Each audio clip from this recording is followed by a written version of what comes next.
अस्सलाम वालेकुम, मैं हूं रासिम खान और आप देख रहे हैं सवाल तो बनता है स्पेशल रिपोर्ट। ये स्पेशल रिपोर्ट है अल्ताफ हुसैन पे पाबंदी के हवाले से कि जो केसेस ज़ेरे इल्तिवा हैं पाकिस्तान और लंदन की अदालतों में। मैं सबसे पहले बताना चाहता हूं कि निसार पवर साहब की जो अपील थी, जो केस डाला हुआ है उन्होंने अल्ताफ हुसैन पे पाबंदी के हवाले से, उसकी तारीख थी कल 18 जनवरी को, जिसके अंदर समाअत मुकर्रर थी, जिसपे कोर्ट में जब केस लगा तो निसार पवर साहब के जो वकील हैं जनाब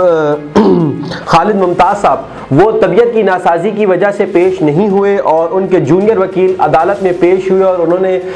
नई डेट मांग ली है इस केस की कि हमारे सीनियर वकील इस वक्त बीमार हैं, अलील है, इसलिए आप हमें नई डेट दें। पर दरअसल मैं आपको ये बताना चाहता हूँ कि ये एक हिकमत अमली है अल्ताफ हुसैन की लीगल टीम की कि जो पहले भी उन्होंने इस्लामाबाद हाई कोर्ट में जो अपना केस है उसके लिए एक लॉन्ग डेट मांगी थी और यहाँ भी डेट मांगी है। अल्ताफ हुसैन की लीगल टीम चाहती है कि जो केस इस वक्त लंदन में ज़ेरे इल्तिवा है, जिसकी तारीख भी आ गई है 25 जनवरी को, जिसकी सिर्फ 2 या 3 या 1 वीक ज़्यादा से ज़्यादा समाप्त के बाद उसका जो है वो नतीजा या रिजल्ट आ जाएगा, फैसला सुना दिया जाएगा, उसके ऊपर जो है वो अल्ताफ हुसैन साहब का फोकस है, क्योंकि वहाँ कॉन्स्टिट्यूशन की बात हुई है MQM के, वहाँ बानी की बात हुई है MQM के, क्योंकि जो 2015 का आइन है वो अल्ताफ हुसैन की लीगल टीम ने वहाँ पेश किया और उसके बाद जो नईमुल हक साहब हैं जिन्होंने केस डाला हुआ है, पिटीशन डाली हुई है अल्ताफ हुसैन के खिलाफ, उन्होंने भी जो कॉन्स्टिट्यूशन भेजा वो गलत भेज दिया, उसके बाद हाथ से कटिंग करके भेजा गया। आपको मैं पहले भी इन सब चीज़ों का फॉलोअप दे चुका हूँ कि फारूक सत्तार ने उन्हें कायद मानने से इनकार कर दिया, फिर वसीम अख्तर ने उन्हें कायद मान लिया, यानी मुतज़ाद बयानात और बहुत कुछ जो कुछ लंदन की अदालत में होता रहा, मैं आपको उसका फीडबैक देता रहा हूँ। अब जो इस सियासी हिकमत अमली अल्ताफ हुसैन साहब की इन केसेस के हवाले से कि वो पाकिस्तान की किसी अदालत में जब तक तारीख या अदालत में पेश नहीं होना चाहते, अपने वकला को नहीं करना चाहते जब तक लंदन की अदालत का जो है वो फैसला आ जाए। अच्छा, एक बात बड़ी जो हैरान कुन इन केसेस में सामने आई है कि जिन अल्ताफ हुसैन जिन प्रॉपर्टीज में रह रहे हैं वो किसी ट्रस्ट के नाम है, अल्ताफ हुसैन की जाती कोई प्रॉपर्टी नहीं है। बल्कि ये सुन के बहुत हैरानी होगी कि अल्ताफ हुसैन को फॉलो करने वाले अल्ताफ हुसैन के लीडरान MNA MPA सेक्टर और यूनिट इंचार्ज भी DHA में शिफ्ट हो गए हैं, बड़ी बड़ी गाड़ियों में घूमते हैं, पर उनके कायद के पास कोई जाती मिल्कियत नहीं है इस वक्त लंदन के अंदर या पाकिस्तान के अंदर। जो 90 का घर है वो भी उनका आबाई यानी उनके वालिदैन का घर है, उनका अपना घर नहीं है। तो ये एक बड़े हैरान कुन इंकशाफात हैं कि अल्ताफ हुसैन के पास कोई जाती प्रॉपर्टी या नहीं है। खालिद मकबूल सिद्दीकी साहब से एक पर्सनल नशिस्त में सहाफ़ी ने सवाल किया कि आपने जो बाइकआउट किया इलेक्शंस का एंड मोमेंट पे रात में 1-1:30 बजे आके, उससे पहले आपके कायद अल्ताफ हुसैन साहब ने इसका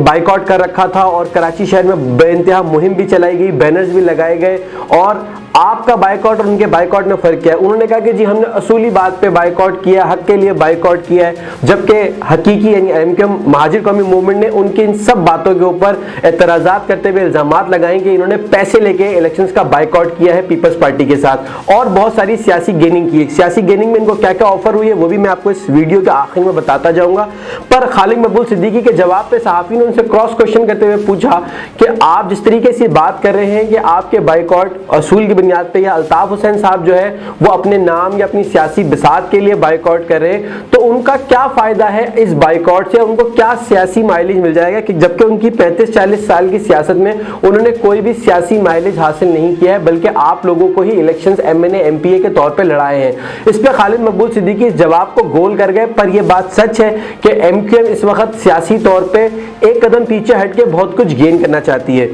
वफाक में भी शायद हिस्सा मिल जाएगा और सूबाई असम्बली में भी शायद हुकूमत में जा सकती है वजीर बल्दियात की सीट के लिए। अब ये बात ज़ेरे गौर है कि वजीर बल्दियात शायद MQM मांग ले पीपल्स पार्टी से कि आप हमें अगर सूबे में या शहर के अंदर एटलीस्ट मेयर नहीं है तो वजीर बल्दियात सिंह का हमारे पास हो। क्या पीपल्स पार्टी देगी, ये एक सवाल है। और दूसरा कि वफाक में 2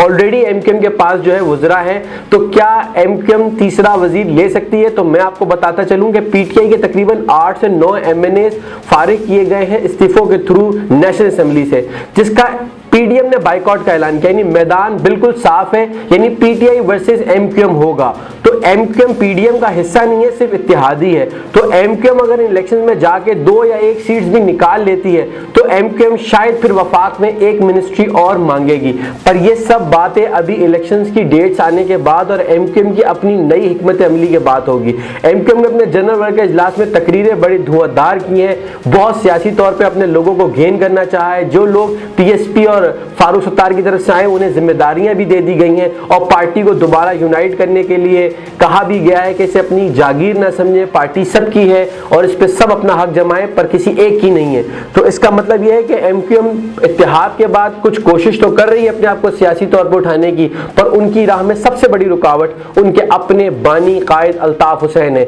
अगर अल्ताफ हुसैन का केस का डिसीजन जितनी जल्दी आ जाता है वो एमक्यूएम के सियासी मुस्तकबिल को भी पाकिस्तान में तय करेगा। आप लोगों का इस बारे में क्या ख्याल है मुझे कमेंट बॉक्स में जरूर बताइएगा और ये भी बताइएगा क्या एमक्यूएम इस वक्त अपनी सियासी हिकमत अमली ठीक खेल रही है और अल्ताफ हुसैन की लीगल टीम जिस हिसाब से अपने आप को गेन करवा रही है सियासी मुकदमात में, क्या वो ठीक है। आपसे मुलाकात होगी अगले प्रोग्राम में। जब तक देखते रहिए स्पीड 92 और हमारे फेसबुक, यूट्यूब और ट्विटर को फॉलो कीजिए। पाकिस्तान जिंदाबाद।